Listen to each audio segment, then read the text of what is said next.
오늘 우리가 함께 읽을 말씀 사사기 20장, 사도행전 24장, 예레미야 34장, 시편 5편, 6편 말씀입니다. 자, 오늘 말씀으로 나눌 주제는 돌이킴입니다. 그 사람은 누구나 넘어지지요. 그러나 그 넘어진 자리에서 돌이키느냐 돌이키지 않느냐, 바로 이것에 따라서 그 삶은 전혀 달라집니다.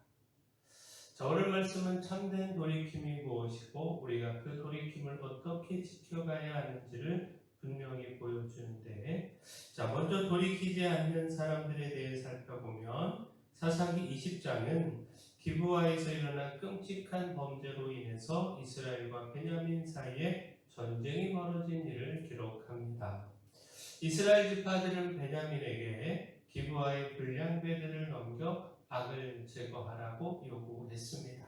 그러나 베냐민 자손은 이를 거절했는데, 사사기 20장 13절 14절 말씀 보면 베냐민 자손이 그들의 형제 이스라엘 자손의 말을 듣지 아니하고 도리어 성읍들로부터 기브아에 모이고 나가서 이스라엘 자손과 싸우고자 하니라.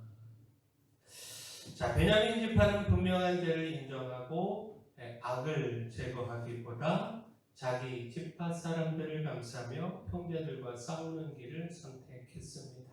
그리고 이처럼 죄를 덮으려고 한 결과는 동족끼리 서로 죽이는 참혹한 전쟁이었습니다.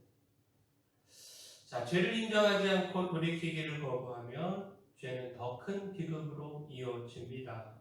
사람과 가까운 사람의 자신과 가까운 사람의 잘못이라고 할지라도 말씀 앞에서 분명히 보고 끊어내야 합니다. 죄를 감싸는 것이 사랑이 아니고요, 죄에서 돌이키도록 돕는 것이 참된 사랑입니다. 자, 우리가 잘못이 드러났을 때 변명하거나 다른 사람을 탓하며 돌이키기를 거부할 수 있습니다. 그러나 회개의 기회를 외면하면 죄는 삶을 더 깊이 무너뜨립니다. 그러므로 우리가 지금 감추고 있는 죄가 무엇인지 돌아보고 말씀 앞에 솔직히 인정하며 즉시 돌이키기를 소원합니다. 자, 이처럼 죄를 덮은 자리에는요, 비극이 남아 있게 됩니다. 자, 그렇다면 참된 돌이킴은 무엇인가? 어떤 모습인가? 자, 시편 5편은요, 악인들 가운데서 하나님의 인도와 보호를 구하는 다윗의 기도입니다. 다윗은 자신의 의를 내세우지 않고 주님의 풍성한 사랑을 의지하여 하나님 앞에 나아갔습니다. 또한 원수들 가운데서 주의 의로 자신을 인도해달라 이렇게 간구했습니다. 시편 6편은 고통 가운데 드린 간절한 탄식의 기도입니다. 다윗은 하나님의 진노로 책망하지 말아달라고 구하면서 자신의 연약함을 고백했습니다. 시편 6편 4절 말씀 보면 여호와여 돌아와 나의 영혼을 건지시며 주의 사랑으로 나를 구원하소서.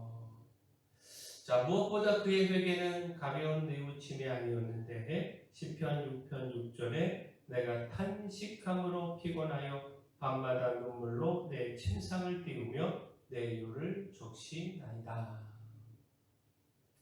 자, 그러나 그는 절망에 머물지 않고요, 주님의 사랑을 의지하여 구원을 간구했고 마침내 여호와께서 자신의 울음과 기도를 들으셨다 고백을 했습니다. 확신을 했습니다.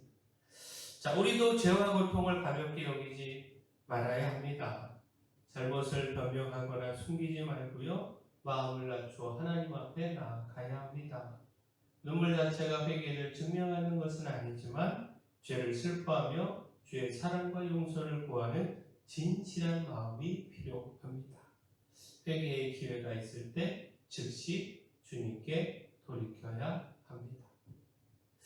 자, 또한 진실한 회개는요, 마음의 눈물에서 그치지 않고 삶 전체의 변화로 이어집니다. 사도행전 24장은 바울이 벨릭스 총독 앞에서 자신을 변호한 일을 기록합니다. 대제사장과 장로들은 변호사 버들로를 통하여 바울을 고발했습니다.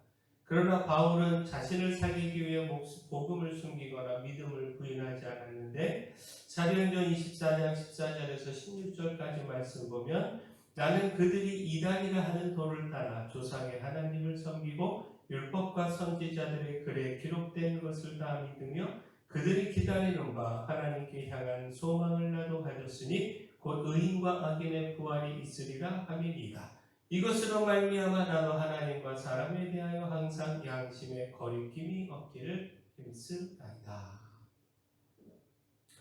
자, 바울은 한때 예수 믿는 사람들을 박해하던 사람이었습니다. 그러나 다메섹으로 가는 길에서 예수님을 만난 뒤 완전히 돌이켰습니다.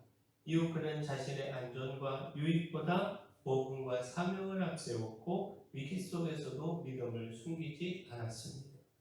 그의 회개는 말로만 끝나지 않고요, 삶 전체의 변화로 나타났습니다. 자, 결국 무엇입니까? 참된 회개는요, 잠시 죄를 후회하는 것이 아닙니다. 삶의 방향이 바뀌고 이전과 다른 선택을 계속 이어가는 것입니다. 자, 우리도 회개했다고 말하면서 여전히 옛 습관과 욕심을 붙들고 있지는 않은지 돌아보아야 합니다. 하나님과 사람 앞에서 양심의 거리낌이 없도록 힘쓰며 복음에 합당한 변화된 삶을 살아가야 합니다. 자, 그러나 또한 돌이킨 그 자리에서 끝까지 머무는 것, 이것 또한 쉬운 일은 아닌데 곧 우리가 죄에서 돌이켰다면 다시 그 죄 가운데로 돌아가지 않아야 합니다. 자, 예레미야 34장은요, 유다 백성이 하나님 앞에서 세운 언약을 깨뜨리는 일을 기록합니다. 시드기야 왕과 예루살렘 백성은요, 율법에 따라 히브리 남녀 노비를 놓아주고 다시는 동족을 종으로 삼지 않겠다 약속을 했습니다. 나라가 위기에 처하자 말씀으로 돌아가겠다 결단을 한 겁니다. 자, 그러나 바벨론 군대가 잠시 물러가자 그들의 마음은 달라졌는데 예레미야 34장 11절을 보면 후에 그들의 뜻이 변하여 자유를 주었던 노비를 끌어다가 복종시켜 다시 노비로 삼았더라. 자, 형편이 나아지자 그들은요, 하나님 앞에서 한 약속을 깨뜨리고 이전의 죄로 돌아갔습니다. 자, 그들의 돌이킴은요, 하나님을 사랑하여 순종한 참된 회개가 아니었습니다. 위기를 벗어나기 위한 일시적인 행동에 가까웠습니다. 하나님은 그들이 다시 죄로 돌아감으로 주의 이름을 더럽혔다 책망하시며 심판을 선포하셨습니다. 자, 우리도 어려울 때는 간절히 회개하고 순종을 약속하지만 상황이 나아지면 다시 이전의 삶으로 돌아갈 수 있습니다. 그러나 참된 회개는요, 위기를 모면하기 위한 순간적인 결단이 아닙니다. 형편과 감정에 따라 흔들리지 말고 말씀에 대한 순종을 끝까지 지켜가야 합니다. 자, 죄를 인정하고 주님께 돌이켜 회개해야 합니다. 자신의 죄를 부정하며 돌이키기를 거부하는 것 어리석은 일입니다. 참된 회개는요, 잠시 뉘우치는 데서 끝나지 않고 변화된 삶으로 이어져야 합니다. 다시 죄의 길로 돌이키지 말고요, 돌아가지 말고요, 돌이킨 삶을 끝까지 지켜가야 합니다. 그러므로 우리가 참 회개의 삶, 죄에서 돌이키고 변화된 삶을 살아가고 또 그 삶을 지켜서 다시 죄의 길로 돌아가지 않는 삶, 우리가 함께 살아가기를 소원합니다. 사랑의 주 하나님, 죄를 부정하거나 회개를 거부하여 돌이킬 기회를 놓치지 않기를 소망합니다. 위기만 모면하려고 하는 형식적인 회개를 버리고 마음을 찢으며 진실하게 죄를 고백하게 하시고 죄에서 돌이킨 결단이 순간으로 끝나지 않도록 변화된 삶을 흔들림 없이 이어가게 하여 주시옵소서.